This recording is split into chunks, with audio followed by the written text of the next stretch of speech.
नमस्ते, मैं हूं नमिता पेपराया, फाउंडर ऑफ योगानामा वेलनेस और फिट तक में आपका बहुत बहुत स्वागत है। आज मैं आपके साथ एक प्रैक्टिस शेयर करने वाली हूं जो बहुत हेल्पफुल रहेगी पीरियड्स के टाइम में जो पेन और डिस्कम्फर्ट होता है उसको मैनेज करने में। ये प्रैक्टिस आप पीरियड्स के टाइम भी कर सकते हैं अगर आपको कंफर्टेबल लगे, नहीं तो ये प्रैक्टिस लूटियल फेज जो कि आपके पीरियड्स के पहले के 10-15 दिन होते हैं उस टाइम पर रेगुलरली की जाए तो पीरियड्स के दौरान आपको बहुत उसका फ़ायदा और इम्पैक्ट मिलेगा। तो चलिए शुरू करते हैं। सबसे पहले हम करेंगे कैट काउ पोज यानी कि मार्जरी आसन।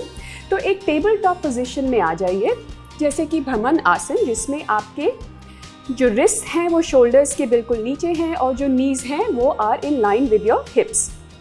तो यहाँ से शुरू करते हैं। इनहेल करते हुए आप ऊपर की ओर देखिए और नेवल को ज़मीन की तरफ लाइए और एक्सहेल करते हुए उसी का रिवर्स एक्शन, जैसे कि आप ज़मीन को पुश कर रहे हैं, स्पाइन को राउंड कीजिए। इनहेल करते हुए ऊपर की ओर देखेंगे और एक्सहेल करते हुए स्पाइन को आर्च करेंगे, चिन को चेस्ट की तरफ ले जाते हुए। ऐसे ही 3 से 5 बार आप कर सकते हैं। धीरे धीरे अपनी मूवमेंट को अपनी ब्रेथ के साथ कोऑर्डिनेट करते हुए एक बार और करते हैं ऐसे। इनहेल और एक्सहेल, स्पाइन को राउंड और फिर एक न्यूट्रल स्पाइन में आइए, पीछे की तरफ बैठ जाइए अपनी एरियो की और नीज को वाइड करते हुए हम चाइल्ड पोज में आते हैं। हाथों को आगे की ओर ले जाइए और फोरहेड को जमीन पर ले आइए। बॉडी को पूरी तरीके से रिलैक्स करते हुए और यहाँ से अब हम प्लैंक पोज यानी कि फलक आसन में आएंगे, जो कि ये पोजीशन है। इस पोजीशन में ज़्यादा देर नहीं रुकेंगे पर कुछ क्षण ज़रूर बिताइएगा। हमें ध्यान देना है कि हम ऐसे नहीं हो या बहुत ऊपर भी हिप्स ना हो, बिल्कुल एक प्लैंक, एक लॉग ऑफ वुड की तरह स्ट्रेट। बस एक और सांस यहाँ पर और फिर इसी पोजीशन में रहते हुए ऊपर की ओर अपने हिप्स को ले जाते हुए हम डाउनवर्ड फेसिंग डॉग यानी कि अधोमुख श्वानासन में आ जाएंगे। यहाँ पे भी अब 2 से 3 स्लो ब्रेथ्स लीजिए। अगर मुश्किल है आपकी एड़ियों का वापस मैट तक आना तो आप हील्स को उठा सकते हैं, नीज को बेंड रख सकते हैं और इस तरीके से ये पोस्चर मॉडिफाई किया जा सकता है। जैसा आपको ठीक लगे आज आप वैसा ही कीजिए। यहां से अब हम अपने दाएं पांव को दोनों हाथों के बीच ले आएंगे और हम आ जाएंगे अश्व संचालन आसन में। और यहाँ से अब हम ऊपर की ओर उठाएंगे अंजनेय आसन में। अब हम क्या करेंगे, अपने दाएं हाथ को दाएं क्वाड पर रखते हुए बाएं हाथ को ऊपर ले जाएंगे एक साइड बेंड में आते हुए और यहाँ पे हम थोड़ा ज़्यादा समय बिताएंगे। अब अगर आपको अनकंफर्टेबल लगे आप अपनी नी के नीचे कोई टॉवल या ब्लैंकेट भी रख सकते हैं। ये पोस्चर एक मसल होती है यहाँ पे जिसे सोएस कहा जाता है, उसको रिलीज करता है। और एक थ्योरी है जिसमें माना जाता है कि जो पीरियड्स के टाइम में क्रैम्प्स होते हैं वो सोएस मसल के कारण या उसके किसी टाइटनेस के कारण भी ज़्यादा बढ़ सकते हैं।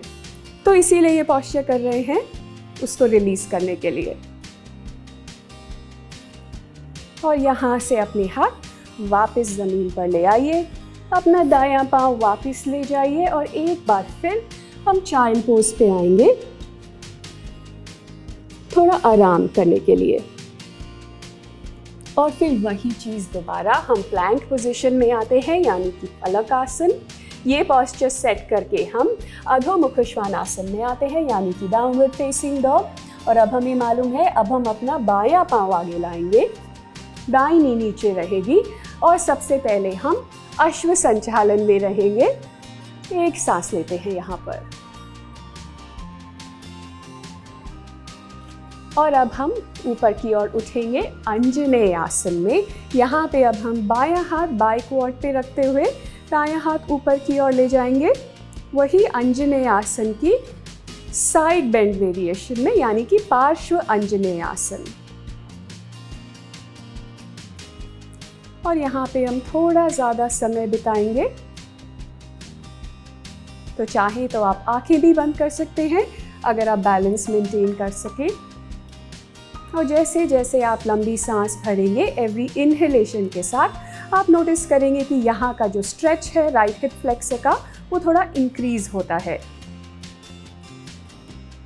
जो कि अच्छा है उस मसल को रिलैक्स करने के लिए। एक और सांस लेते हैं हम यहाँ पर, और फिर हाथों को जमीन पर ले आइए, बायां पांव पीछे ले जाइए और फिर वापस चाइल्ड पोज में आ जाइए। चाइल्ड पोज बहुत ही रिलैक्सिंग पोस्चर होता है और पीरियड्स के टाइम पे ये काफ़ी फ़ायदा करता है, तो इसीलिए मैंने आज की प्रैक्टिस में भी इसको बार बार रखा है ताकि आपको इसका पूरा फ़ायदा मिले। और चलिए अब यहाँ से हम वापस वो टेबल टॉप पोजीशन में आते हैं। नीज़ को सामने की तरफ अलाइन किया और वापस हम वज्रासन में बैठ जाते हैं, यानी कि थंडरबोल्ट पोज। अब इसमें हम क्या करेंगे, आप देखिए, मैं अपने दाएं हाथ को पीछे की ओर ले जाऊंगी और अगर कंफर्टेबल लगे तो हम हिप्स को उठाते हुए बाएं हाथ को ऊपर ले जाते हुए एक बैक बेंड में आएंगे और एक्सहेल करते हुए वापस। अगर ये कंफर्टेबल लगे तो ही कीजिएगा, नहीं तो आप सिर्फ वज्रासन में भी बैठकर थोड़ी देर डीप ब्रीदिंग कर सकते हैं। तो दूसरी साइड पे करते हैं, बाएं हाथ को पीछे ले जाते हुए दाएं हाथ को ऊपर, एक क्षण या 2 क्षण रुकिए और वापस न्यूट्रल पोजीशन में आके थोड़ा ब्रेक लीजिए। एक बार और करेंगे, दाएं हाथ को पीछे की ओर ले गए, बायां हाथ ऊपर, हिप्स को उठाइए एक बैक बेंड में और एक्सहेल करते हुए जेंटली वापस। और एक बार और, आखिरी बार बाईं तरफ, इनहेल लिफ्ट और एक्सहेल रिलीज। अब एक लेटने की स्थिति में आते हैं, सुपाइन पोजीशन में, ब्रिज पोज यानी कि सेतु बंद आसन के लिए। तो आप लेट जाइए, नीज बेंड रखिए, नीज जो हैं एंकल्स के ऊपर रहेंगी, एंकल्स बॉडी के पास, और हम सेतु बंद आसन में चलते हैं। इनहेल करते हुए आप हिप्स को ऊपर की ओर उठाइए, आपके हाथ ज़मीन पर रह सकते हैं, पाम प्रेस कर सकते हैं ज़मीन को और ऊपर उठने के लिए, और एक्सहेल करते हुए वापस। ऐसे हम 3 बार और करेंगे। आप चाहें तो एल्बोज बेंड करके अपने फिंगर्स ऊपर की ओर पॉइंट कर सकते हैं, जिससे आपको एक्स्ट्रा सपोर्ट मिलता है ऊपर उठने में, अगर आप एल्बोज को ज़मीन की तरफ प्रेस करें। तो चलिए, इनहेल लिफ्ट, एक्सहेल डाउन। ध्यान रखिएगा कि जब आप ऊपर उठें तो नीज़ बाहर की तरफ नहीं जाएं, नीज़ एग्जैक्टली वहीं रहनी चाहिए एंकल्स के ऊपर। एक बार और लिफ्ट, एक्सहेल डाउन, और आखिरी बार इनहेल लिफ्ट, और थोड़ा होल्ड करेंगे अब हम इसी पोजीशन को। आप सिर्फ सांस लेने पर फोकस कीजिए, ध्यान रखिए आपका पोस्चर करेक्टली अलाइंड है, नीज पे स्पेसिफिकली ध्यान दीजिए, और थोड़ा सा आप ग्लूट्स को भी कॉन्ट्रैक्ट कर सकते हैं लोअर बैक को थोड़ा सपोर्ट देने के लिए। और फिर एक्सहेल करते हुए वापस ज़मीन की तरफ आ जाइए। Very good. थोड़ी देर के लिए अपनी नीज़ को एक दूसरे की तरफ ड्रॉप कीजिए और हील्स को थोड़ा बाहर की तरफ वॉकआउट करके यहाँ पे 2 सांसें लीजिए।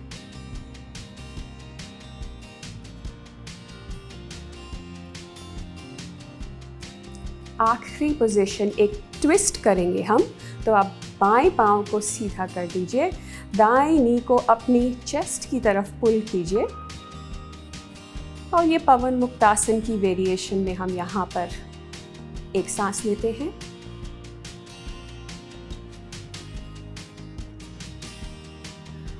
और फिर दाएं नी को बाईं तरफ जमीन की ओर लाते हुए और दाएं हाथ को पीछे की तरफ एक्सटेंड करके we will come into a twist.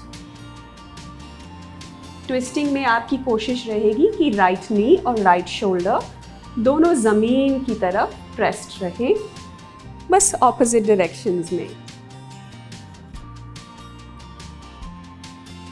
और रिलीज।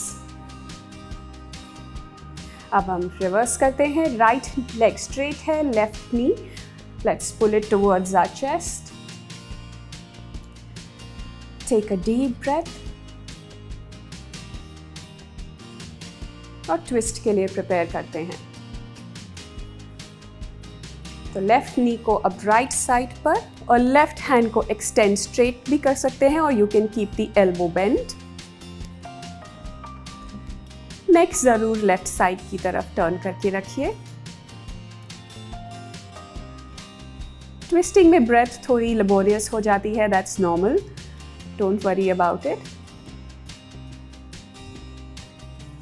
जस्ट मेक श्योर कि आप ब्रेथ लेना बंद नहीं करें, सांस लेते रहिए बस रेगुलरली।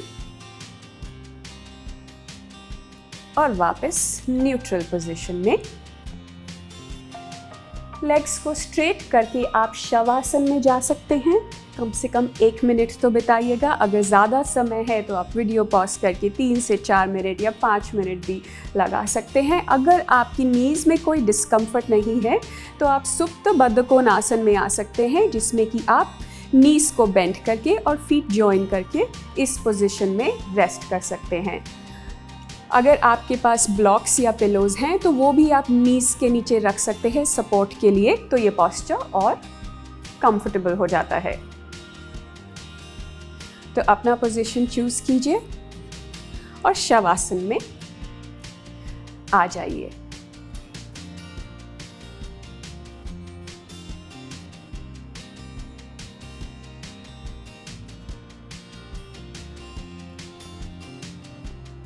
धीरे धीरे अपनी अवेयरनेस अपनी बॉडी पर वापस ले आइए और नीज बेंड करते हुए अपनी दाईं तरफ करवट लेकर लेट जाइए।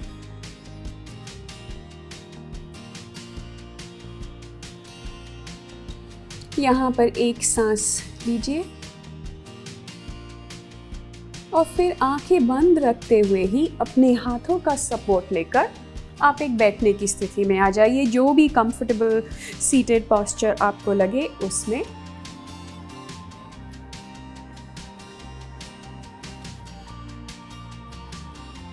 और फिर हाथों को नमस्कार मुद्रा में ले आइए